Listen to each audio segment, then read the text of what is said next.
Ladies and gentlemen, the show we've all been waiting for, Paranormal Buzz Radio is proud to present REP Paranormal and Friends with your hosts, Kim Purvis and Allison Robinson.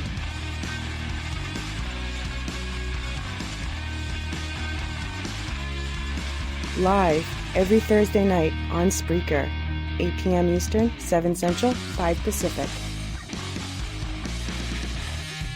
Be sure to check out their Facebook page, REP Paranormal Busters.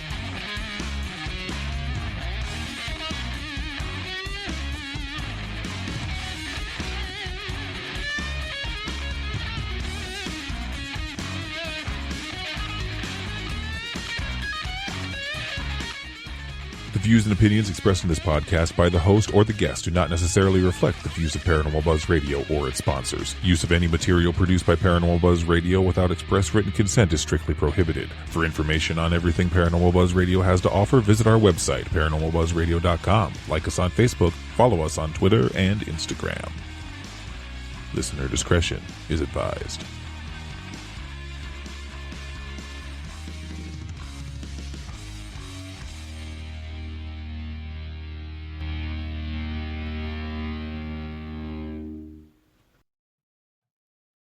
Everyone, welcome to another night of REP Paranormal and Friends.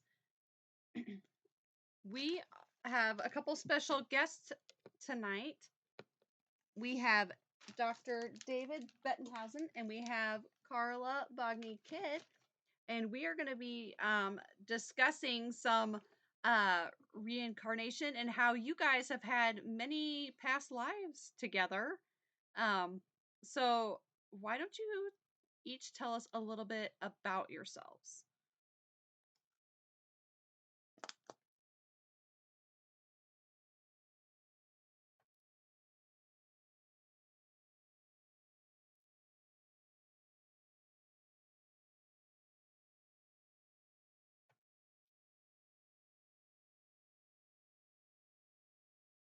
Wow.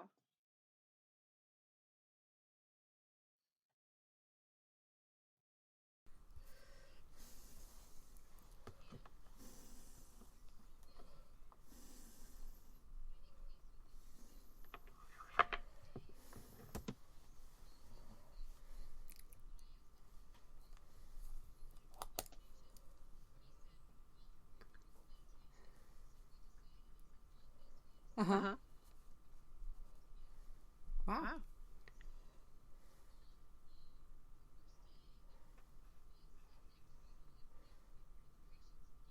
Mm-hmm.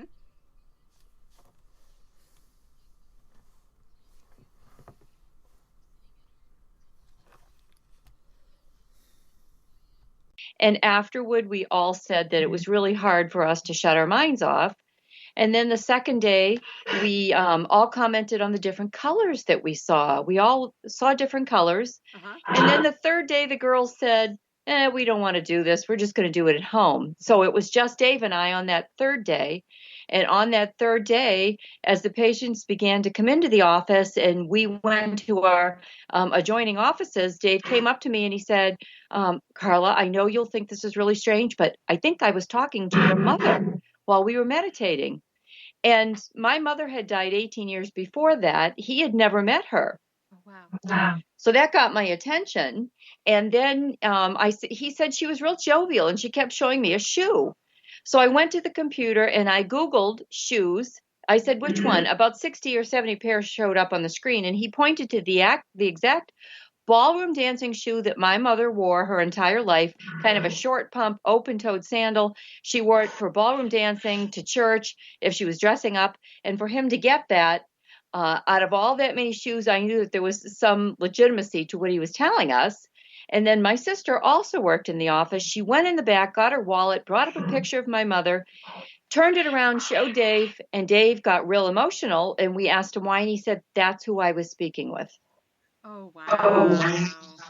And so we'll throw a couple things out.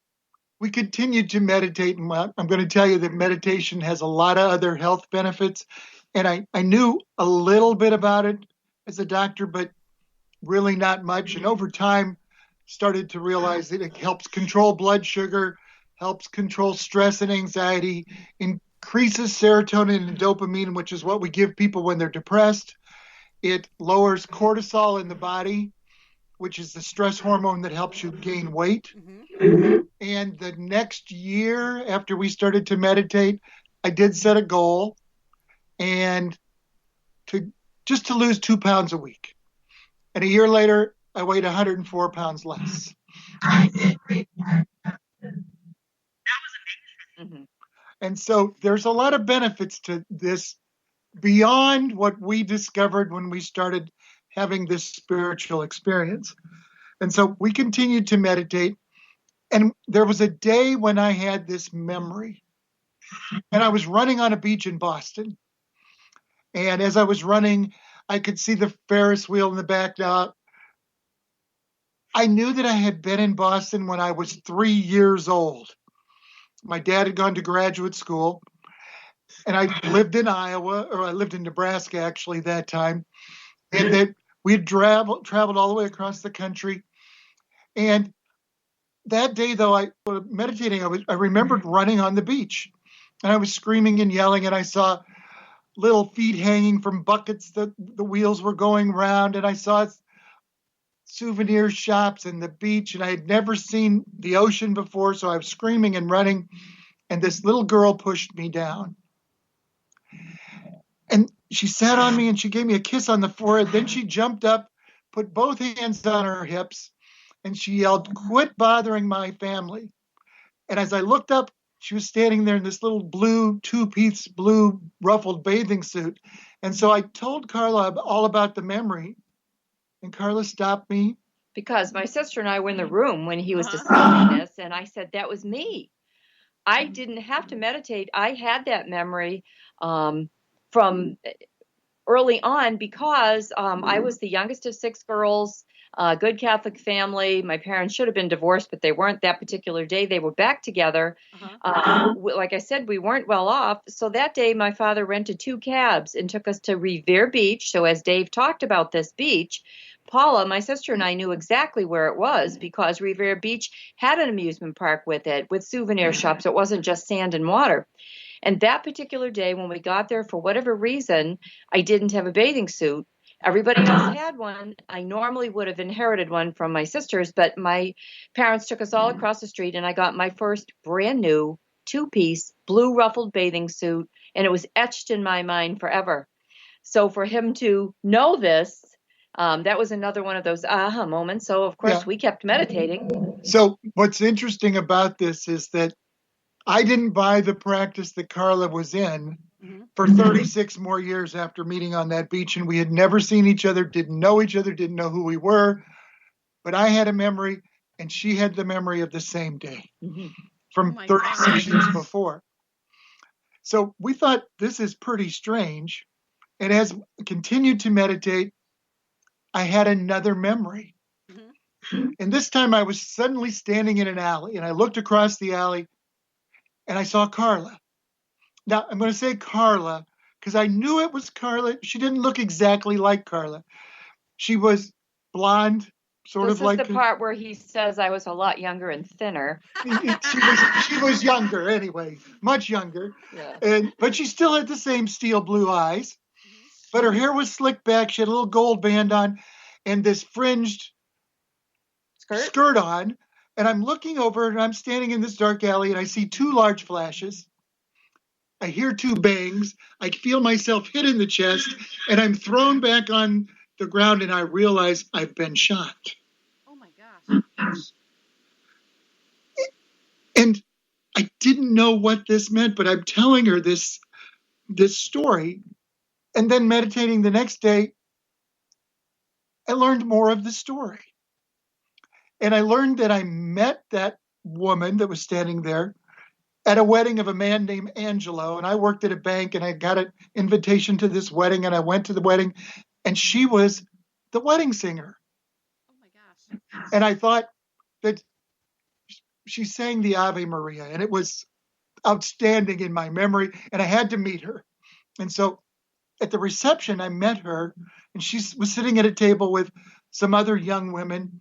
And I kept pushing and pushing. And finally, she agreed to dance with me once and then agreed to go out to breakfast the next day.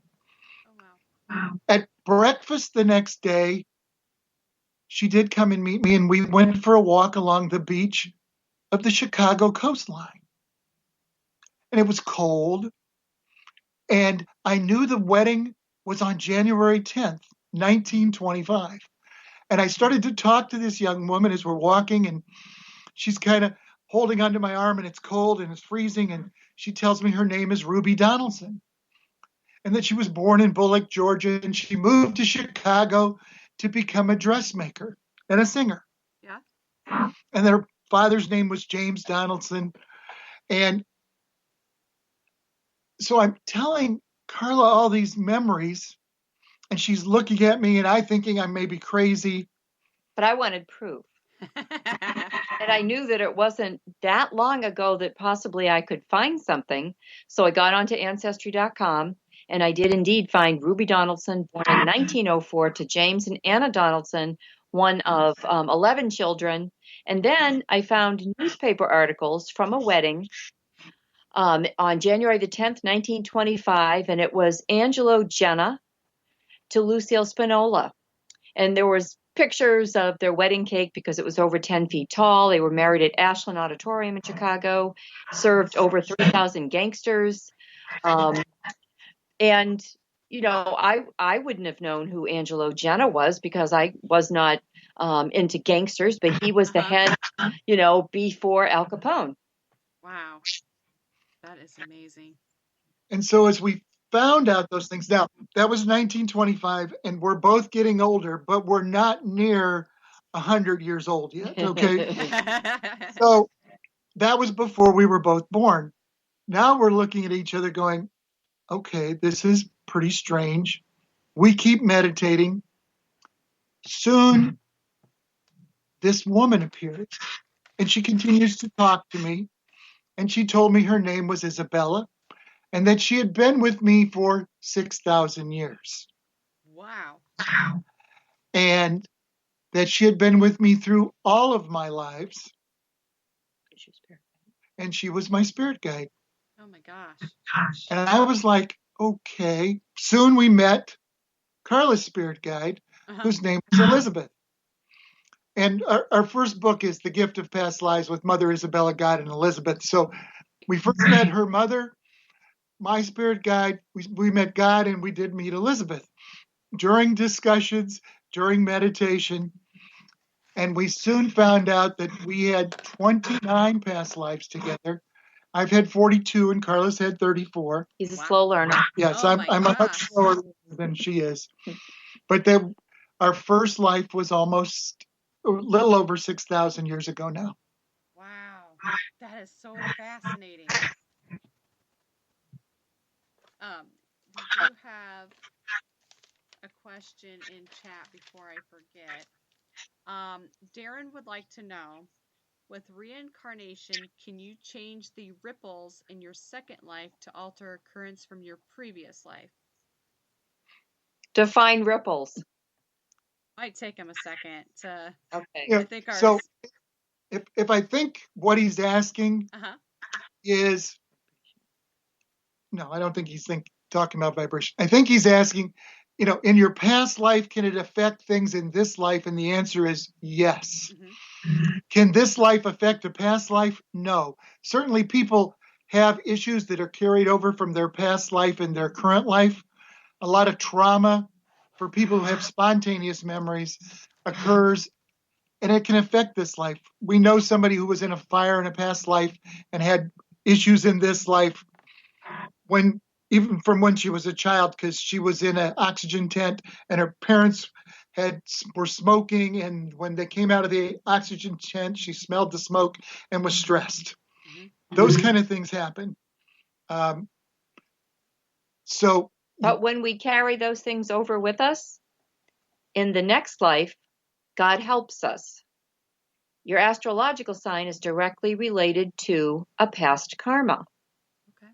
We actually wrote about that in our book, our third book, The Manual. Yes. There's an angel chart in there that gives you, it lets you know who your main angel is, so that you're not making the same mistakes. You're given help so that you can try and avoid those mistakes, get back on the right path, and be done. Mm-hmm. Exactly. Yep. And so Isabella's given us a lot of lessons over the time, and we tried to share. In the first book, we shared the lessons of live a life without conceit, selfishness, jealousy, and unforgiveness, and make all decisions out of love or all with the intention of love. And that's really how you get off the karmic wheel. And when you start talking about your angels and how they help you, as Carla was talking in the third book, each of the angels comes with either conceit, selfishness, jealousy, or unforgiveness to give you help in the area that you had a problem in your past life. It becomes kind of interesting. Now, for me, this was a journey because we started doing lots of research on reincarnation in general. We found research by Jim Tucker, Ian Stevenson at the University of Virginia, Department of Perceptual Studies, where they seek out kids who have spontaneous past life memories, and they've been able to verify. So we started looking at those things. We started looking at religions because we were both raised Catholic.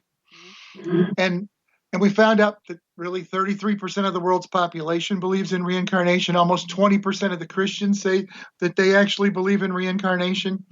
If you start looking at religions around the world, almost all indigenous people have something related to that. Of course, Hinduism has that, Buddhism has that, Jainism has that.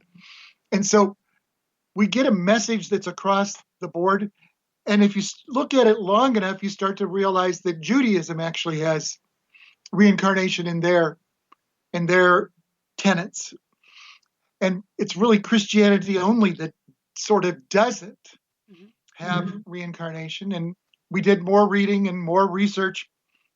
And we found out that early in the church history, Origen of Alexandria, who was sort of a Jewish New Christian scholar, wrote most of the early Christian doctrine. When he was writing, he said that transmigration of the soul was a normal thing that would happen, and that the soul existed before your birth, after your birth, and that you could return. Now, of course, it's about 100 years after Origen gets excommunicated from the church after he's already dead, because that particular tenet of being able to be reincarnated or transmigration to a new soul doesn't match the rest of the story of Christianity. But early Christianity, it did. And we put all of those kind of information in our third book, which is called Hell No Reincarnation. Second book, yeah. So the three books kind of cover our first experiences where we found all out about our 29 lives together. Our reconciliation because we were raised Catholic. And our third book, the manual tells how God sort of plans this out and plans your next lives. Very nice. Very nice. Yeah, I definitely got to get my hands on some of those, your books, so I can read them. But we did have another question from Darren in chat. He would like to know, in your past life, are you the same person in all of them, or does your character change? Where our personalities are very similar. Yes, we find our personalities. Now, when you say, does our character change? That's a great question. Our choices change. Yeah, some of our choices change. But the other things that do change, and this is some of the lessons that we've learned. I've been black in 16 lives, and Carla's been black in 14 lives, because you need to live on both sides. We also find that we've all been saints and sinners, rich and poor, slave and slave owner. We've been in wars where there's actually, because we've seen so many lives in a row, we've seen patterns. There's a life where we're Viking fighting the Scottish, then the next life we're Scottish fighting the English, the next life we're English fighting the Scottish, and then finally we're Viking again fighting the English, because you literally find out in war there is no winner, and you're fighting on both sides to realize that you have to really just learn compassion. So there's many lessons that we've learned along the way. Right. So now, when you do this meditation, what do you do to prepare yourself to learn about these past lives? Like how, like what's the process? The process. Let me just say You that do it, yeah, because Dave has a gift, Mhm. and he can connect. Mhm. We don't like to put a title on Dave. Right. We don't want to label what he is, but probably the closest definition you would find is a mystic. Mhm. But for me and for a lot of other people, I just have to quiet my mind. I use, peaceful music because I have a hard time shutting everything off and I hear everything, all the noises. Yeah. Me too. But once you learn to do it religiously, Mhm. don't be at all surprised if you see colors. Those are your angels. If you see faces, objects, pictures jumping in from your past lives, and you should just journal them because maybe sometime they'll make sense to you. Not everybody has the capability because your spirit guide is only going to let you see what they want you to see. And so often what arises first is an adversity you had in a past life. Why? Because there could be some trauma in this life associated with it. Okay. Okay. What do you suggest for somebody? I know you said you have a hard time tuning things out, but what do you suggest, like me? I would love to be able to learn how to meditate, but I'm a very high-strung person who can't sit still and focus for very long. So And to that, I say phooey. I say phooey to that because I am a high-strung person, but you have to train yourself just like anything else. You learn to sit there. I can get to the point now where the phone can ring, the laundry's beeping, and I just ignore it because when you get to that state of peace, you let it all go. And it takes training. You have to do it. I mean, some people just jump right into it and you find out you have that gift, but not everybody can do that. And I would say you have to religiously do it. Don't do it when you're tired because guess what? You're falling asleep. Right. I do it usually in the morning as soon as I get up, or later in the afternoon, early evening before I'm ready to go to sleep, because that way you'll stay awake. Don't lay down. If you do, you're going to sleep. Right. Sit upright. Make sure that everything is comfortable. If there's a pebble in your shoe, you feel it. So if you've got your neck bent, eventually your neck will bother you. Just get in a comfortable position. Have some music on that you don't know words to, so you won't sing. Yes, and don't in the beginning, don't let it bother you if you start thinking things like, what am I making for dinner? Did I turn the iron off? When we taught meditation, what we would tell people to do is count like you see on TV counting sheep. Simply say to yourself, 1, 2, 1, 2. Focus on the breath. Take the breath in, release the breath. And the other thing that we would do is would start from the tip of our head and imagine a nice, warm, bright light entering the top of your head. Walk it through every part of your body, your eyebrows, your eyes, your nose, your jaw, and you relax and release every part as you do that. And you have to continue to do that religiously. Okay. I'm gonna have to try that. You'll have to try it. And the other part that happens, and it's very hard to tell anybody this, but when you're sitting there, it takes a little while. Now, not so much for me anymore, but it takes a little while to realize that you're listening and seeing something that's not you. And so for me, I always start with what I feel like is almost that my eyes are contracting backward and that I'm looking behind me. And as I do that, something else is there that's not me. Something that may be deep inside me, but it's not me. And to those of the people that have had a fearful religious upbringing, everybody has a spirit guide. Everybody has an angel. If you have those fears because you've been told, like I was being raised, that you'd conjure up something that you didn't want to see, phooey. If somebody comes in and they try to scare you, It's somebody waiting to be reincarnated that's playing games with you. All you have to do is ask your spirit guide for a gatekeeper. And the gatekeeper, our gatekeeper, is my mother. Mm-hmm. And, every once in a while somebody will pop in to talk to me and she just gets them out of the way. Wow. That's all you have to do. Yeah. There is no demon that's coming for you. Right. It's Yeah. okay. Exactly. Demon is you. Yes. Yeah. It is you. And that's the other thing that we've learned over time. Really, those ego issues, the conceit, selfishness, jealousy, and unforgiveness is the evil you create yourself. Mhm. And as you create this evil, you have to re-overcome it. And we all have to overcome adversity. That's part of our purpose in this world.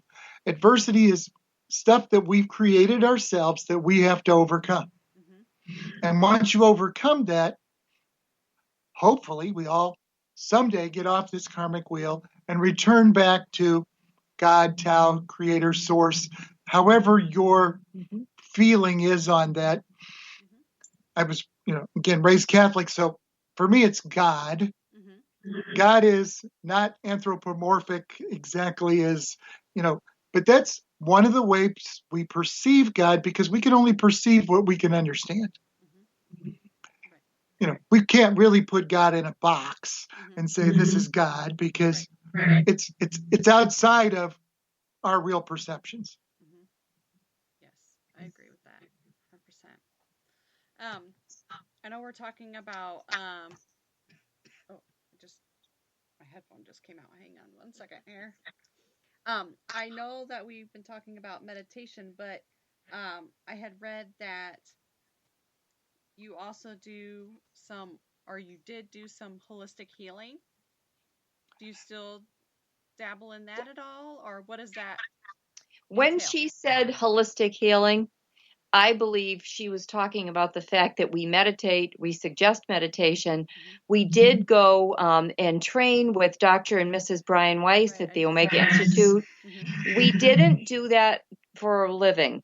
We did it so that, number one, we could be in a room with 150 people from all over the world that had similar experiences, Mm-hmm. Yeah. and so that we could help other people. And, we do past life regression on some friends and family. We don't do it on anybody, as a living. Mm-hmm. Some people do it. We choose not to. Our message is different. But, everything really needs to begin with meditation. If you never shut your brain off Mm-hmm. to the outside electronic world, then your spirit guides, the spiritual world, cannot reach you if you don't learn to shut down. Mm-hmm. So we do past life regression, but Yes. again, like Carla says, we really don't do it for a living, because Mm-hmm.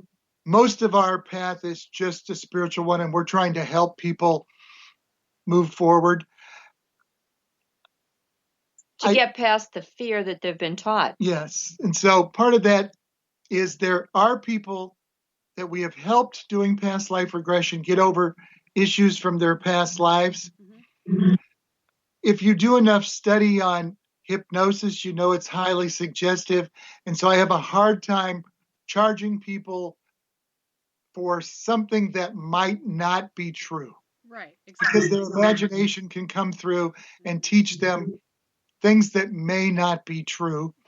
Correct. So I don't do it for a living. Mm-hmm. Now, we've done it on friends who had problems with fear of fires, Mm-hmm. fear of other issues, and it seemed to have resolved their problem. So I think it's an excellent therapeutic tool. Mm-hmm. But I still work as a part-time vice president of medical affairs, and that's what I do for a living. So everything else I do is just spiritual. Okay, perfect. We do have another question here in chat. It says, how many different gods do you come across during your past lives, or does it stay the same? Guides or gods? Gods. Mm-hmm. Gods. Oh. Okay, so that's an interesting question, Mm-hmm. because we'll talk two ways here. So as a person with a memory, Mm-hmm. frequently in that life, I'm the religion that I am in that life. Mm-hmm. So I've had Jewish past lives. I've had Chinese past life. I've had a Mayan past life. I've had Muslim and Christian past lives. Pagan. And pagan past lives. Mhm. So during those lives, the experience I have is the same experience that the person living at that time has. Historically. Yeah. Now, what I've found is that when I do meditation or we do time between lives, past life regression, for me, the experience of God is always the same. It's a incredible feeling of warmth. It's greater than I can imagine. It's completely safe. There is no fear. It's an overwhelming sense of love. Right after the experience and I discuss it and then talk to people that I know that have near-death experiences, it's almost that same discussion. It's a warmth of love that's overwhelming. Indescribable. And one of the things we have to overcome in this world is we all feel strange because we're here. Because when we're here, we're absent that love that we have when we're there. And so we all feel in some way a little alien, a little off, a little out of our comfort zone, because there's something we're literally missing. And what does everybody search for? Love. Now, Allison or Kim, either one of you, if you think about it, I don't know what the person who wrote the question was, but it does bring into question when you start having the reincarnation series of experiences. You realize that some of the Christian thought of having to have a redeemer to save you sort of disappears, because you have to make up for all of those and you're responsible for your own actions, and they continue until you get off the wheel of karma. Right. And so if this experience is, am I still Christian? I'd say no. But I think the message of even Jesus, and we even talk about this in the book, the message of Jesus is very much in tune with the same message that we have. And so there is a historical figure named Jesus, or Yahshua, who lived and said, treat others with respect, treat them like you want yourself treated. Even he speaks as the kingdom of God is within you. You are the temple, treat your temple well. I think all of those messages that are Christian messages are still true. And however close Jesus is to being there and done, we've been told that Jesus has only had one life. So whatever you want to call his experience, he finished an experience as without karma, without sin, without a need to be reborn and go through this again. He did much better than we did. Yes, much better. I'm on 42. I'm really disappointed. I don't know how many I'm at, but I know that our guest last week had told me that I was actually a doctor in a past life, a male doctor from Pittsburgh, and I died in 1948. That's the first time I've heard of that, and I had a wife named Evelyn, but it'd be interesting to see if I had any other ones, which I thought was kind of interesting because he said, doctor, I am in the the health field. I'm a dental assistant. It's a little bit different, but it's still in the health field. So it's kind of interesting to hear that. So, and we do find that with past life regression, you find that people frequently have something related as they go back. Now, the other thing we find is that because war has been so prevalent for so many thousands of years. Almost every male person has a war memory of some kind, because almost everybody has gone through that. There's been a lot of wars. Because there's been a lot of wars. And so, I know friends of mine that have been in World War II. I know friends of mine who have been in the Crusades. I know that With Dave. with me. And I know friends that have been back at war 600 or 700 BC and have memories. Just like we have memories from 4000 BC. Oh, man. Wow. At a time in Israel, Uh-huh.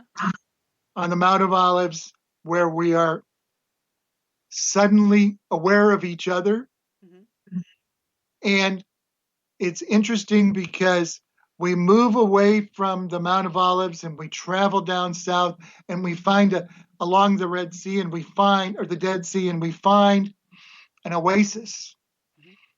And in the oasis, there's a river, and the river waterfall becomes known as David's stream. And David was my name in that first life. Oh, okay.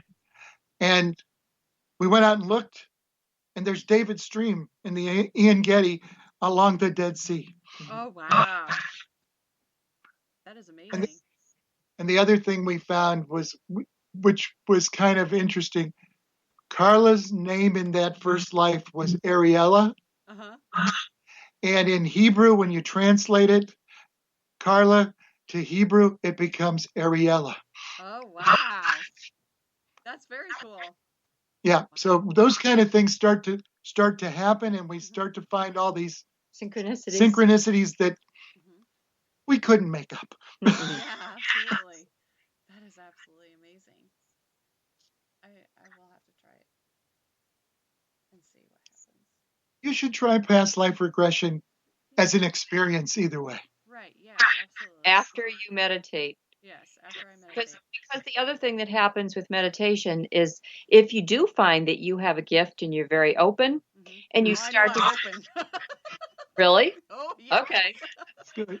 So if you start to see, faces and colors and all of those things, and there is something that frightens you just a little bit, possibly because, you have something happen in the past, and then you go and you have past life regression and something surfaces, you're already prepared. You can, and your therapist, or if you're doing it yourself, you can just jump ahead and get through it. It won't be frightening to you. So good that you're open. If you're open, you should be able to meditate. Okay, I hope so. It's like I just sit there and I turn on my my calming music, and then I'm like, my kid's going to come in or something or whatever, and then I just can't focus long enough. So I just need to learn how to focus long enough and maybe shut out, because I do have things that come and visit me. I already see things and hear things, but that's not when I'm meditating. So it'll be interesting to see what happens when I actually am able to. Well, they may come and visit you while you're meditating too. And the other, and this is the other thing that sort of applies, because I started looking at every scientific thing that could help me when this first started to happen. So the first thing you need to know is that during meditation, during hypnosis, during the time between wake and sleep, or usually anytime you actually start to lose sort of your sense of now. So it could happen when you're driving, because that's an automatic thing you do. Sometimes people wash dishes. That's an automatic thing. They don't really think I'm washing dishes. They start to self-hypnosis during those things. During those times, you have increased alpha and theta waves in the brain, and alpha and theta waves in the brain are known to be related to memory. Okay. Then we have modular theory that starts to come into play, which is we already know the brain starts to record things in your subconscious as either a positive or a negative experience during this life, everything is recorded as either positive or negative. If your consciousness and subconsciousness follows you from life to life, then those positive and negative experiences from the past are with you. And they could be here to protect you. The example is in this life, if you burn yourself and it's hot, the next time you touch something hot, you pull away faster because it's protective. If in a life 200 years ago you were shot, or in my case, a life, what is that now? 2 lives ago. Yeah, 80 years ago, whatever that is, where I was shot in an alley, I'm going to stay away from flappers. Maybe stay away from flappers, but at least stay away from dark alleys behind bars. Yeah, exactly. Because you could be shot. Yeah. Exactly. So it becomes protective. Right. Even if that's a subconscious memory, it changes the way you look at things, because all those positive and negatives add up, and it causes you to automatically respond with the appropriate fight or flight when you're put in some sort of stressful position. Right. So even if you don't remember your past life memories, it has a benefit that protects you. Okay, that's good to know. Let's see here. We have a couple more questions here in chat. Let's see here. I think you kind of went along these lines, maybe. They wanted to know, so in this life, do you have some fears generated from your past lives? I think that's what they're trying to say. Well, interestingly, in our very last life, we were brother and sister. I was 6. My name was Katie. Dave was 4. His name was Johnny. We were living in Chicago. It was Christmas Eve. Our mother was wrapping presents. We were playing on our 3-story staircase, and we both fell to our death. Oh my gosh. We both broke our necks, and there's our mother lost both of her kids, and our father was a World War II airplane pilot, and he was gone. And in this life, Dave and I both have neck issues. We regularly get massage. And interestingly, Isabella has told us that, you'd ask yourself, what kind of lesson can be learned? Why do little kids or babies die? Well, here's the thing. The lesson wasn't ours. What kind of karma can little kids accumulate? They don't even really realize right from wrong very much at that age. But our father was an airplane pilot, and yes, he was doing what he was instructed to do, but he needed to realize what was happening. In war, he's not just gunning down soldiers. He's not just gunning down the enemy. He's gunning down the barber, the barber's kids, the doctor, the lawyer, the Indian chief. So he had to see what it was like to lose his family. The lesson was his. Right. And of course, the life before that, what's interesting is that I was shot in the back. Dave was shot in the heart. Oh my gosh. Dave actually had his aorta tear a couple of years ago and had to have it replaced or repaired and replaced. Because of that. And in this life, I have like this knot of scar tissue in my shoulder that they regularly work out with my my massage. So yeah, you do carry those things with you. Okay. Because you're in the manual, we very briefly in the beginning write about soul memory and gene memory. Explain that. Okay. This is a little bit complicated, but we'll talk about it. Okay. We, of course, have DNA that follows us genetically. But we also have soul memory that follows us, and that can influence us in our next life. And this is a kind of an interesting point. Depending on when your soul enters the fetus. If your soul enters the fetus very early in gestation, then the soul has time before the cells differentiate to influence how you will develop. So a person whose soul enters the fetus very early in gestation may look a little bit more like they did in their past life. They may carry the scars from their past life. And when they were doing research at the University of Virginia, perceptual studies, they found autopsies of kids. They found kids with past life memories who said they remembered being shot and their name was so and so. And those kids had birthmarks in the same location as the people they thought they were in their past life. Oh, wow. Where they had been shot. So if they got shot in the chest, they had a birthmark in the chest. Not every time, Right. but when they checked the autopsies, they found birthmarks there. And frequently, people who have this relatively rapid death from trauma return as soon as they can, it seems to be. Versus when the death is peaceful and normal, then it seems that there's some time frame before they come back again. Like the transition is different. Like the unfinished business needs to happen and they come back sooner. Right. And we see questions in on these reincarnation sites. People always ask the question, when does the fetus or when does the soul enter the fetus? And the answer to that is we travel in soul groups or soul families. And that's why, you meet somebody and you feel real familiar with them, like you've known them for a long time, or you meet somebody and you immediately feel uncomfortable with them. That's because Isabella tells us that we come back for a couple different reasons. We either have family mates in our soul group, or we have karmic mates. So we return with those people that we're comfortable with, that we're able to get something accomplished, and we return with those people that we have something to fix because in a previous life we didn't get along with them, something went awry.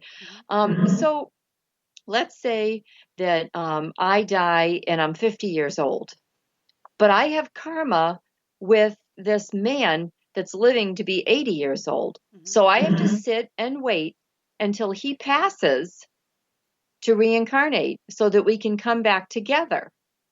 So I could enter early and he could enter late. And that would change our looks, our genetic makeup. Yeah. And it also could, if you have karma with,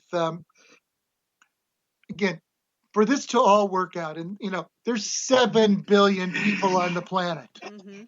Right. And if there's 7 billion people on the planet, you have to enter at the right time to be at the right places at the right time. So your parents will be at the right place at the right time so that you can run into these people. And we like to say that people always ask, well, does that mean your life is predetermined? Well, the answer is yes and no. Your choices are free will. But some of the circumstances are preset by the timing where you were born, how you were born, where you were born, how you will run into people. And if you want to talk strange other theories, you can start talking about quantum physics and et cetera, because we are somehow drawn to those people around us. We may be entangled, as the quantum physicists might talk about. We also all have different astrological signs, which puts us at a different twist and pulls us apart or toward each other. And the manual details the way we are entwined and what draws us to each other. Yeah, that way we can be drawn, but we still have to have free will, which begins on earth, not in the spiritual world. Yes, in the spiritual world, part of all this planning has to occur. Again, this almost follows that God must exist because it requires an intelligent designer. Reincarnation requires an intelligent designer, or else 7 billion people can't coordinate and be here at the same time. And if you start to look at all of this, it starts to make more sense. And then you ask the question, well, why do we have free will once we're here still? And the answer really is very simple. Because without free will, you can't love. Right. Because love can't be coerced, forced, or predetermined, or it's not really love. Right, exactly. 100%. Okay, so before we start to wrap things up, why don't you give us the titles of your books again and where people can find them if they want to purchase your books? Or if they Sure. want to get a hold of you guys, if they have any more questions after the show. And we do take messages on our website. There's a way to contact us. The website is thegiftofpastlives.com. There's certainly links to Amazon, Barnes & Noble. There's links for people who live in Europe if they want to buy through Amazon, or there's book brand companies in Europe and Canada and et cetera that we're not as familiar with, but those are available on our website. So there's a link so you can click and go straight to where the books are. We've actually written 4 books. Mm-hmm. The 3 books are more directly related to reincarnation. The first one is The Gift of Past Lives with Mother Isabella, God, and Elizabeth. Mm-hmm. There's a ring on that, and there's a story of the ring in that book. Mm-hmm. And Carla has a copy of that ring. So that's something people should look. The next book is Hell No Reincarnation.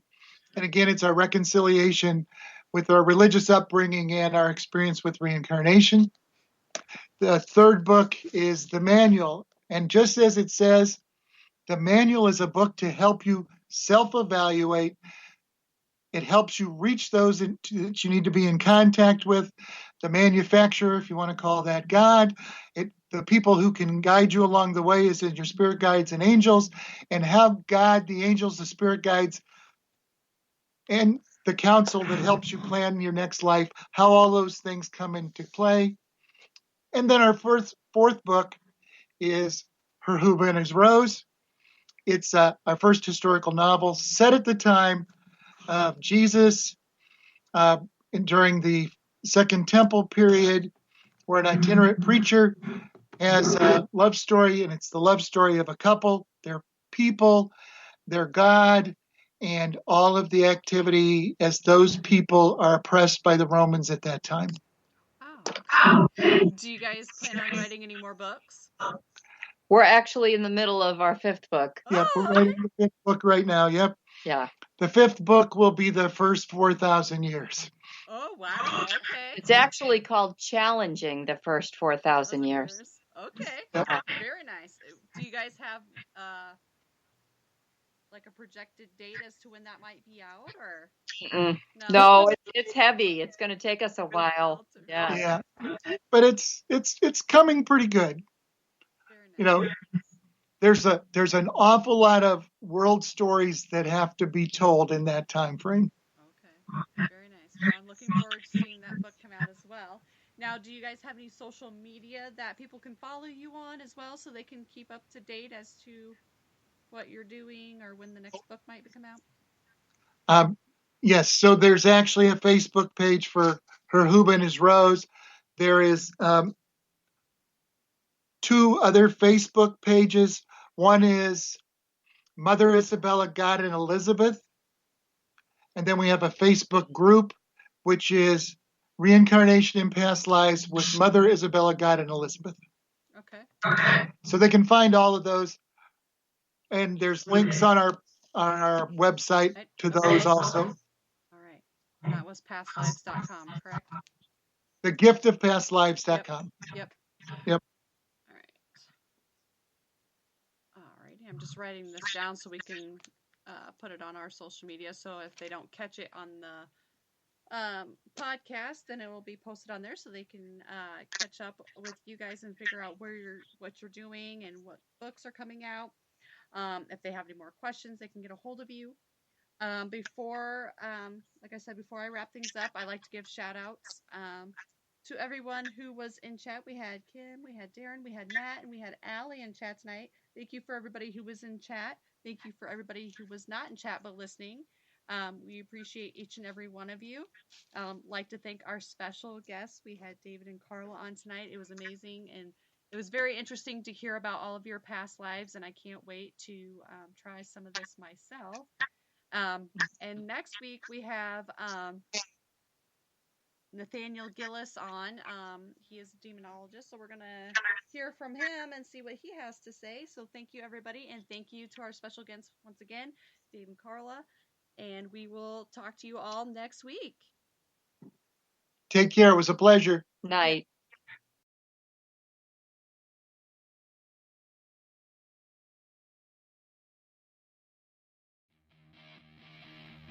Thank you for listening to REP Paranormal and Friends. Be sure to check out Kim and Allison on Facebook at REP Paranormal Busters.